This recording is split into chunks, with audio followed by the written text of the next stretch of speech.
किसी ने सपने में भी नहीं सोचा होगा। चुनाव प्रचार के दौरान बार बार कहा गया कि अंतर्राष्ट्रीय हालात का भारत पर कोई असर नहीं पड़ेगा, न महंगाई बढ़ेगी न ही गैस के दाम बढ़ेंगे। लेकिन अब हकीकत क्या है? 100 से 200 नहीं बल्कि एलपीजी सिलेंडर के दाम में करीब 1000 रुपए तक की बढ़ोतरी कर दी गई।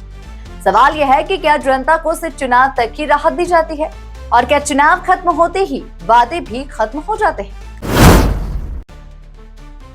बंगाल समेत 5 राज्यों के चुनाव के नतीजे आने से महंगाई का बड़ा झटका लगा है। 19 किलो वाले कमर्शियल एलपीजी सिलेंडर की कीमत में एक झटके में 993 तक की बढ़ोतरी कर दी गई है। इस बढ़ोतरी के बाद राजधानी दिल्ली में एक कमर्शियल सिलेंडर की कीमत 3171.50 तक पहुंच गई है, जो हाल ही के समय की सबसे बड़ी बढ़ोतरी मानी जा रही है।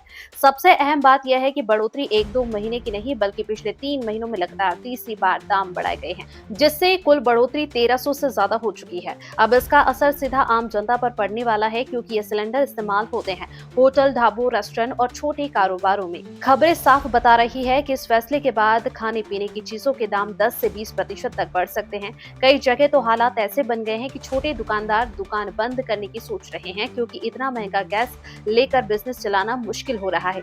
सरकार की तरफ से तर्क दिया जा रहा है कि अंतर्राष्ट्रीय बाजार में तेल की कीमतें बढ़ रही है, खासकर पश्चिम एशिया में चल रहे तनाव की वजह से। लेकिन सवाल यह है कि जब चुनाव के दौरान यही कहा गया था कि इन हालात का भारत पर असर नहीं पड़ेगा, तो फिर आज अचानक इतना बड़ा झटका क्यों?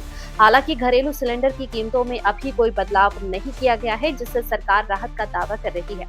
लेकिन असली असर तो बाजार के जरिए ही आम आदमी तक पहुंचेगा। जब होटल महंगे होंगे, खाना महंगा होगा, रोजमर्रा का खर्च बढ़ जाएगा। तो सवाल सीधा है, क्या ये महंगाई मजबूरी है या फिर चुनाव के बाद बदली हुई नीति? क्या जनता को सच बताया गया था या सिर्फ चुनावी वादे किए गए थे?